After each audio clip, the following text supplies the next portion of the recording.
there, my name is Iris and I'm part of the DID system, and today I wanted to talk about fictives. Hey guys, this is Cameron. It's 11:49. Hey, this is Iris again, and it's 12:22. Hi, my name is Jada. It's 4:48, and this is my first time fronting. TikTok has given us a lot of things we didn't ask for. The devious lick challenge. Okay, so this TikTok channel is about licking some toilets. That one guy eating corn off a power drill like it was the most reasonable day of his life. And then, nestled right between all of that, a very specific era. One that if you were online between 2020 and 2022, you remember with a very particular kind of secondhand exhaustion. The fake disorder era. Now, if you've never heard of DID, some of the symptoms include feeling very disconnected from the world around you and from yourself, forgetting certain time periods or events, and even personal information. That's dissociative identity disorder, a serious trauma-based condition, not a quirky personality thing or a fun accessory or something you pick up between your skincare routine and your morning matcha. Around 60 to 80% of people diagnosed with it have attempted to end their lives at some point. The average patient spends between 5 and 20 years before even getting a correct diagnosis, largely because the disorder is built around hiddenness. People with real DID are not trying to be perceived. They are, in fact, doing the opposite, which is exactly why what TikTok did with it between 2020 and 2022 was so spectacularly something. The biggest name in this space was a creator called Dissecting DID, a British woman who built a YouTube channel of over 1 million subscribers around presenting more than 20 named alters on camera, each with their own wardrobe, their own voice, and their own cinematic entrance. Like I'm alive anymore, but it seems like I am. Maybe I'm a vampire, maybe I'm a ghost. I don't feel alive. This is another reason why ghost alters exist, and we do have a video on that made by one of our alters who is also presents as a ghost. Real clinicians who treat real DID patients described what she was doing on that channel in terms that were not particularly flattering. She currently has a registered company, a crowdfunding campaign that's pulled in close to £176,000, an ongoing lawsuit, and a community-compiled Google document tracking inconsistencies across years of her content. That is genuinely a whole other documentary and will not be making it today. There's also Two Souls One Bod, who generated their own spectacular unraveling through Discord drama that took months to fully surface and even longer to untangle. People are mad at this TikToker for, quote, faking a disorder. So basically, the TikToker claims to have DID. Now, because of this, they say there are two people living inside of them. One is a male and one is a female. Right. And that will be true, but we have actually, I don't want to say mastered, because it's always improvement. That's true.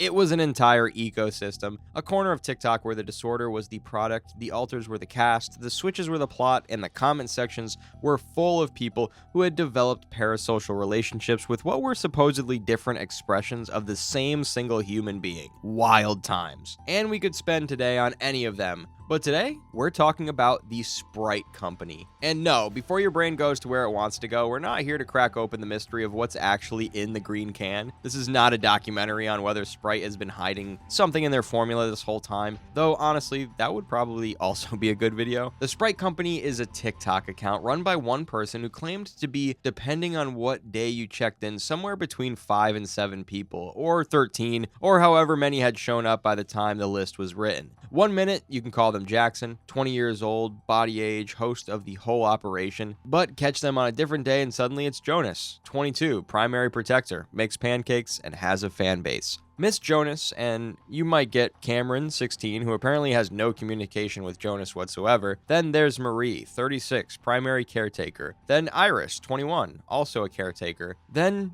Jada, 17, who we'll be discussing at length later for reasons that are genuinely spectacular. And then that's not even the full roster because the list keeps going. Grant, 32, Vance, 23, Esmeralda, 50-something, gatekeeper, Bruce, also 50-something, protector, Olivia, 8 years old, trauma holder, Igor, ageless, persecutor, a fictive named Beatrice. It just keeps going on and on. And by now, multiple creators have made videos dissecting this account. A 50-minute documentary titled The Most Performative DID Faker racked up 331,000 views years after the account went silent. The verdict of the internet has largely been delivered, and the label of the worst DID faker has been stapled to the Sprite Company's forehead with the kind of permanence that only the internet can achieve, and most people have moved on. So why are we here? Because the Sprite Company is one of the more genuinely fascinating case studies this era produced. Not because the performance was undetectable, but because it was so thoroughly lovingly constructed. Their lore had internal rules. Their characters had distinct personalities. There was also this communication map between the alters, an entire organizational system that somebody had clearly sat down and built from scratch with real dedication. Hey Jonas. Yo, what's up? I've been thinking, and I kind of want to get back into TikTok, but I'm not sure. Yo, dude, so do I, but I can't think of any way to get back into it. And just when you think you've seen the most of it all, they use different toothbrushes for their alters, which exist in the same body. Yes, we live in the same body, but we are different people, so it feels really weird for us to use the same toothbrush. I have a little more time, so whose is whose? Take a guess. But here's what nobody has fully answered. How does a brand new alter arriving in a body for the first time know to vlog? How do you run 10 switches in one day and nobody arrives confused? How does one alter know what the alter does when they share absolutely zero communication? And who exactly decided that 6 people sharing one mouth needed 6 separate toothbrushes? Put a finger down if sometimes you just put on an outfit that you wouldn't usually wear. Put a finger down if you can't be bothered to make your bed sometimes. Put a finger down if you prefer being in dark rooms to light rooms. Put a finger down if you like One Direction. Let's start with the thing that made people stop scrolling in the first place, because before all the plot holes started stacking up like an unread notification pile, there was the Switch itself, the centerpiece of the whole operation. Now, for context on what this is supposed to look like in real life.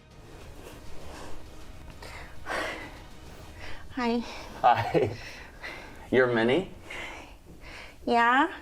I'm Minnie. I'm 3. And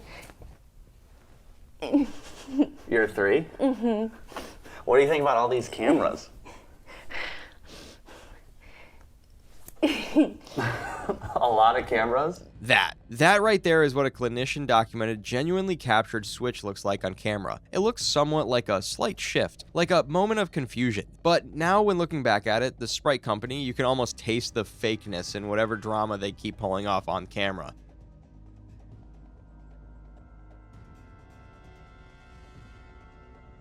The Switch on this account operated like a movie's end credits scene. For the Sprite Company, there's usually a warning, a whole build-up, the kind where you spend a few minutes waiting for the reveal like a villain's about to walk onto the screen. And then, the alter arrives. This alter pulls off the name tag, look directly into the camera, and drops their name like they've been standing just off stage waiting for their cue the entire time. Hey there, my name is Iris and I'm a part of the DID system, and today I wanted to talk about fictives. We personally don't... Okay, I'm gonna switch.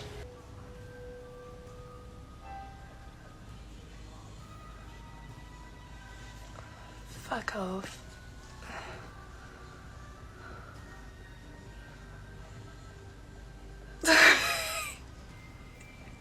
Well, this is nice.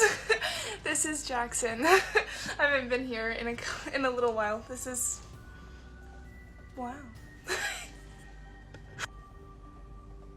What up? It's Jonas. I switched in again unexpectedly while editing this video, so I'm gonna do my best. Which, as it turns out, is basically the criticism. Here's the thing about the announced Switch specifically. If you can feel it coming on clearly enough to pick up your phone, open the camera app, set the frame, hit record, and then perform a countdown to your own disassociation, at what point in that sequence are you actually disassociating? Like, genuinely, where does the disassociating begin? After the camera's set up? Is the camera setup part of the disassociation? I can feel it coming on.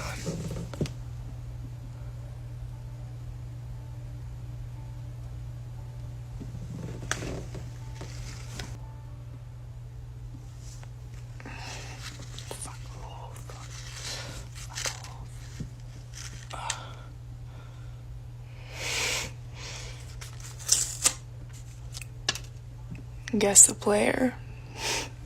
The few seconds of nobody being in the body is where things look particularly interesting. According to that clip, no alter was present during that period, which sounds dramatic until you stop and think about what it's actually being claimed. The human body is not a property you can simply vacate. The nervous system certainly does not pause operations while the next personality waits in the wings. Something is always there keeping things running, which makes it quite convenient that this absence lasted almost exactly as long as it needed to for maximum suspense before the next reveal. The timing was flawless, right in that sweet spot where the audience has enough time to wonder what's happening before getting the payoff they came for. Anyway, someone in the comments summoned the courage to ask them what we've all been scratching our heads about. Like, where the hell does everybody go? Wonder no more because Sprite gave us an answer right away. What up? I'm Jonas. I'm a part of a DID system, and this is a really good question. So whenever we're not fronting, we go into something called the brain space, or the inner world. Every system's inner world will look and feel different, but today I'm going to show you what ours looks like. So firstly, our inner world is like a 3-level storefront where the top is a house. This is the second level, what we call the hub. In the middle of the hub, we have 2 L-shaped couches back to back, and this is our seating arrangement. Then we have Cameron's area with his DJ station, Olivia's chair, as well as a bandstand that appears when we're listening to music. Through these 2 openings, we have a bar area that extends this way. And then you'll see here we have the back door, which is guarded by Vang, as well as the front door, which is guarded by Esmeralda, and that is her chair. So going up these is where all of our bedrooms are, and this is how they're laid out. If you go back to the hub and go down these stairs, you'll get to Maria's Cafe and a court. Just wow! Someone in the comments who has great knowledge of DID. Your help is needed. Is this right? Does she even make any sense at all? And this wasn't a one-off thing either. There was one particular video that stood out, partly because it was funny and partly because it was confusing in a way that's hard to categorize. In this video, Jonas, apparently one of the alters, talks about friends giving them iris flowers, which they then planted. Jonas explains that they intended to give those iris flowers to another alter within the Sprite system named Iris. System, and I have a surprise. One of my friends grows irises in their backyard, and so they gave them to me. And one of our alters is named Iris, and we're like kind of together, so I'm gonna surprise her with them. At some point, the flowers got dropped and damaged. So I f***ed up. I dropped the flowers. Jonas then fixes them, places them in a vase, and leaves them in a corner of the room, but then what happened next is enough to crack you up until the end of the year. Iris eventually takes over the body in the most dramatic way and says this. Hi guys, it's Iris. I have not watched any of these videos, but I just saw them. Look, oh my gosh. They're so pretty. I feel so loved, oh my god. Somebody explain what kind of storyline we're watching here, because at this point, the more videos you watch, the more a familiar pattern starts appearing. Whether that consistency came from an extraordinarily predictable presentation or from someone discovering a format that worked and sticking to it is a question people can answer for themselves, but what is harder to ignore is how similar the structure remained from video to video, because real disassociation is generally described as disruptive and unpredictable. It doesn't usually arrive with the same cue, the same setup, and the same reveal every single time. The Sprite Company, however, seemed to have a routine, and once you notice it, it becomes difficult to stop noticing it. Now, if you have questions about how much this character switches in a day, wonder no more, because people have the exact same questions, which is reasonable and genuinely a curious one. I mean, who wouldn't want to know? Well, the Sprite Company's response was to document an entire day and post it. Hey guys, my name is Jackson, and I'm a part of a DID system. A lot of people have been asking how many times we switch per day, so this is a switch log. It's about 10 o'clock. I just woke up, and I'll see you later. On the surface, it sounds exactly like the kind of transparency a genuine person would provide. What up? It's Jonas, and it's 10:30. Hey guys, it's Iris, and it's 11:05. Hey guys, this is Cameron. It's 11:49. Hey, this is Iris again, and it's 12:22. What up? It's Jonas. It's 12:48. Hey, this is Cameron. It's 2:30. What up? This is Jonas. It is 4:09, and we are in heavy traffic. Hi, my name is Jada. It's 4:48, and this is my first time fronting. If you count it all up, that's 10 switches in total, logged and time-stamped, and somehow every single alter knew exactly what time it was, where they were, that the camera was rolling, and seemingly what they were supposed to say. They had no awkward adjustment period, and they stepped into frame with the confidence of someone who had already rehearsed the scene, which becomes especially interesting in Jada's case, because this was supposedly her first time fronting. Yet she arrived looking remarkably comfortable for someone making their documented debut. Hi, my name is Jada, it's 4:48, and this is my first time fronting. Let's stay on Jada for a moment because Jada deserves a closer look. This is an alter who, by the system's own account, had never fronted before, had never been in control of the body, had never used these hands, looked through these eyes, or experienced the outside world in this way. And yet, when Jada arrived, there was no moment of trying to figure out where she was or what was happening. She picked up the phone, introduced herself to the camera, gave her timestamp, and carried on with the confidence of someone who looked less like they were fronting for the first time and more like they had done this routine 100 times already. A lot of the discussion around this moment focused on something fairly obvious. If this was genuinely Jada's first time fronting, then you would expect at least some level of disorientation, because people who actually live with DID often describe first-time switches as confusing, overwhelming experiences. You're trying to figure out where you are, what's happening, why you're there, sometimes even basic orientation becomes the immediate priority. Yet Jada moved through the entire process with a level of composure that raised a lot of eyebrows. Digging deeper, I found this video where they introduced the different alters, and apparently Jada's role in the whole of this comedy show is a trauma holder. Like, what are you doing at this point? Something similar happened again, except this time the account somehow managed to make it even more dramatic. Hello, my name is Jackson and I'm the host of a DID system, and today I have a little bit of a more serious video, but it's not bad, so don't worry.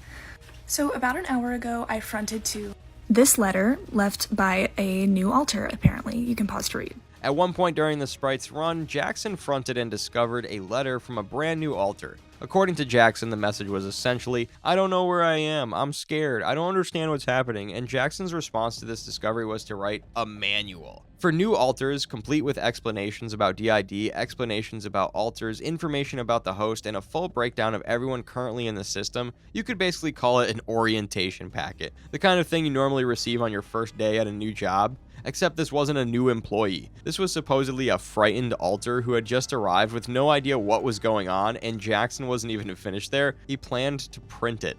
So I decided to write this, which I will eventually print out into a new alter manual. Now, before anyone starts throwing things, leaving notes between alters is not the strange part. People with DID have talked about doing that for years. Journals, sticky notes, messages, ways to bridge memory gaps. That's not what raises eyebrows here. The eyebrows start raising when you zoom out and look at the whole thing properly, because the first question is a very simple one. Why is any of this being filmed? A new alter has apparently arrived frightened, confused, and disoriented enough to leave a letter asking what's happening, and somehow the next step in the process becomes content creation. Let's also look at how honestly impressive the emotional turn was in that video. The video began with genuine concern. Then, within moments, Jackson was enthusiastically discussing manual design like he's launching a new employee training program. So first I put a little introduction, and you are a part of a DID system. Now what's DID? Explanation. What are alters? Explanation. And what's the host? Explanation. And then I just listed out everyone in our system. Now to the letter itself. This brand new alter supposedly arrived confused about where they were and what was happening, yet they were oriented enough to sit down, organize their thoughts, write a coherent explanation of their emotional state, and leave a message detailed enough for Jackson to immediately understand the problem, which starts sounding familiar. Remember Jada supposedly arrived for the first time and immediately knew how to introduce herself on camera? This alter supposedly arrived for the first time and immediately knew how to write a clear letter explaining their emotional state. The new arrivals in this system consistently showed up with a remarkable amount of functionality already installed. Isn't this all strange? But the more videos you watched, the more moments appeared that left you sitting there wondering whether you were watching a disorder unfold naturally or a format unfold exactly as intended. Which brings us to what might be the most unintentionally hilarious example on the entire account, the pancake incident.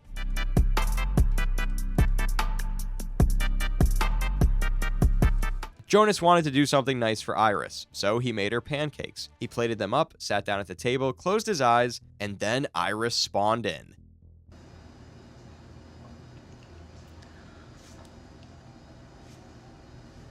What? so cute. Oh my gosh.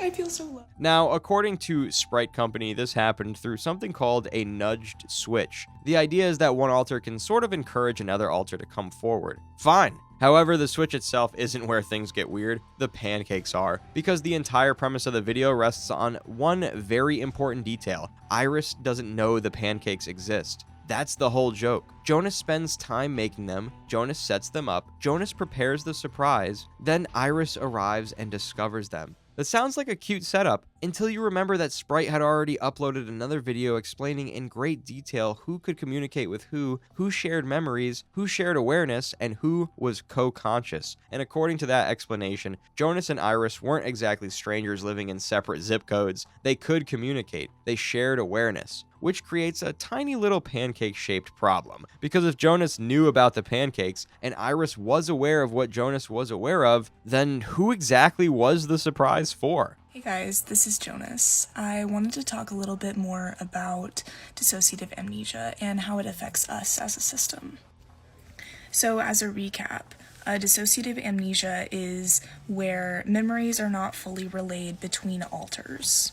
In our system in particular, this really has to do with the communication of the alters that are in at that present moment.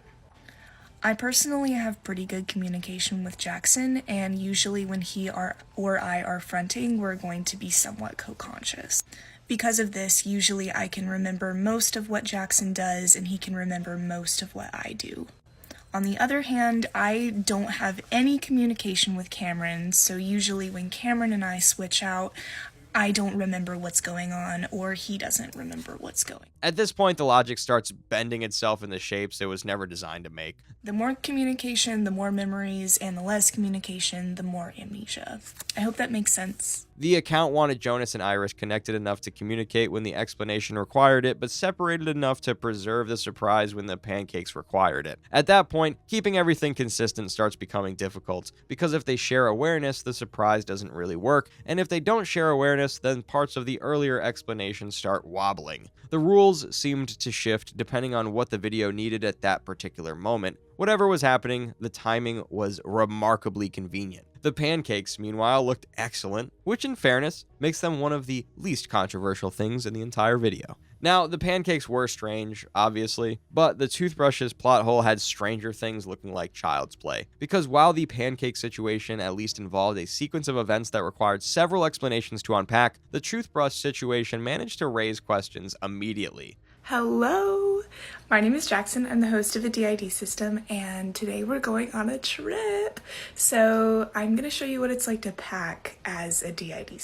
And lastly, the biggest and most controversial thing that we have to take multiple of are toothbrushes. Hold up. That's 7 toothbrushes. Not 7 people, 7 toothbrushes. According to Sprite, each alter had their own toothbrush because each alter was their own individual person. They delivered this explanation with complete sincerity and unfortunately introduced one of the funniest debates they would ever produce. Now look, the sentiment itself is understandable. The idea is that every alter deserves their own belongings, their own space, and their own sense of identity. Fair enough. But there's one tiny logistical issue standing in the middle of all of this. They all have the same mouth, one set of teeth, one tongue, one set of gums, one oral ecosystem that is not holding separate staff meetings depending on who happens to be fronting that afternoon. This is where my brain immediately slammed on the brakes, because at what point does individuality run headfirst into basic dentistry? When Jonas brushes his teeth, those teeth do not disappear when Cameron shows up. Cameron inherits the exact same teeth. Iris inherits the exact same teeth. Jackson inherits the exact same teeth. Everybody's essentially taking turns borrowing the same equipment, which raises questions nobody seemed particularly interested in answering. What exactly is the relationship between these toothbrushes and one mouth? Is there a schedule, a roster, a brushing rotation? Does one alter clock out and leave a detailed report for the next shift? Because from the outside looking in, it feels more like a small company managing a single set of gums than a dental routine. But as strange as the toothbrushes are, they were still relatively harmless. At worst, they left you with questions about dental logistics and a growing suspicion that this system spent more time on organization than some small businesses. The next video, however, was different because instead of toothbrushes, pancakes, manuals, or communication charts, this one went straight for something much bigger: emotion. And of everything the Sprite Company ever posted, this is probably the clip that reveals the most about what was really being built here. This one is different from the others, and it needs to be handled carefully because it's probably the most emotionally charged piece of content Sprite ever produced. It's also one of the most revealing. In this video, the alters are apparently having an internal conversation with a younger part of the system, a scared child alter. They reassure them, tell them that they are safe, tell them they're loved, and promise that they'll always have people to cry with, laugh with, and lean on whenever things get difficult. Are you ready to wake up now? Hi. What's going on? Where is Mama? Mama's far away now, but it's for the better. We take care of each other. Who's we? Well, I'm kind of like your mom. I take care of the difficult emotions. And you can think of me as your best friend. I just really like frogs.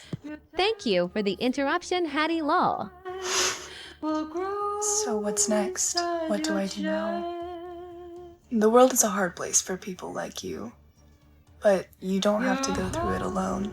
And to be fair, if you watch the clip calmly, it does some kind of work. If this were the first Sprite Company video someone ever stumbled across, there's a good chance they would walk away feeling genuinely moved by it. The issue is that by this point, we've already spent a long time looking at how this account presents itself, and once you have that context, the video starts feeling more like a scene that's been polished until every rough edge has disappeared, because everything is so neat. But then things got even more interesting. While digging through old discussions surrounding the Sprite Company, we came across a Reddit comment that raised a few eyebrows. The comment was posted by a user named ExpressDog9460, who claimed to have known Jillian personally, or at least as personally as two people can know each other through months of online conversations. According to them, they had created a group chat for people recovering from eating disorders. One day, another member of the group asked if they could add a friend from college who was also struggling with food-related issues. That friend, according to the commenter, was Jillian, and here's where things get interesting. The commenter claims they interacted with Jillian for months through texts, group chats, and FaceTime calls, all without knowing anything about the DID content that would later make the Sprite Company infamous online. In fact, they say they only learned about the DID side of things after stumbling across one of Jillian's videos on TikTok. Now, obviously, this is just a Reddit comment. We cannot independently verify any of it, but if the story is true, it truly says a lot, and that alone makes the comment difficult to ignore. Now, let's roll things back for a second because we spent all this time picking apart the Sprite system and the endless pile of lore, but we haven't really talked about the timeline, and the timeline is where things start getting interesting. According to the Sprite Company's own bio, they were diagnosed with DID in 2021, which sounds normal enough until you realize what the account already looked like around that same period. By mid-2021, this wasn't some confused person trying to understand a brand new diagnosis. This was already a fully functioning universe. There were named alters with entire storylines. The account already looked like it had seasons, and that's the part that makes you stop and scratch your head. Because if that diagnosis timeline is accurate, then the gap between I have DID and Welcome to the Extended Sprite Company Cinematic Universe appears surprisingly short. Now, does that prove anything? No. People can struggle with symptoms for years before they ever get a diagnosis. People can spend a long time trying to understand themselves before they ever put a label on what they're experiencing. That's true. But there's another detail sitting right beside it: the timing. Because 2021 wasn't just any other year, it was peak DID TikTok, the era where entire communities were forming around the exact same language, formats, and content styles. And right in the middle of all that, the Sprite Company showed up, already looking like it had been running for a while. But almost as suddenly as it appeared, the Sprite Company vanished. There was no warning, no farewell from Jackson, no goodbye from Jonas, not even a final vlog from Iris. Just the content stopped, the account went quiet, and the Sprite Company set their account to private. and everyone who had been watching was left with no explanation for where any of them went. Naturally, people started filling in the blanks themselves. Some believed the account disappeared because of the criticism, others believed it was because the trend died, the attention moved somewhere else, and when the attention moved, so did the Sprite Company. Both explanations are completely reasonable, both could be true at the same time, and somehow neither of them is satisfying because the account never confirmed either one. The Sprite Company just closed the tab and left the toothbrushes. Put a finger down if you watch a lot of TikTok and you relate to the videos. Put a finger down if you like soft animals. Okay, so that's it. You have the ID.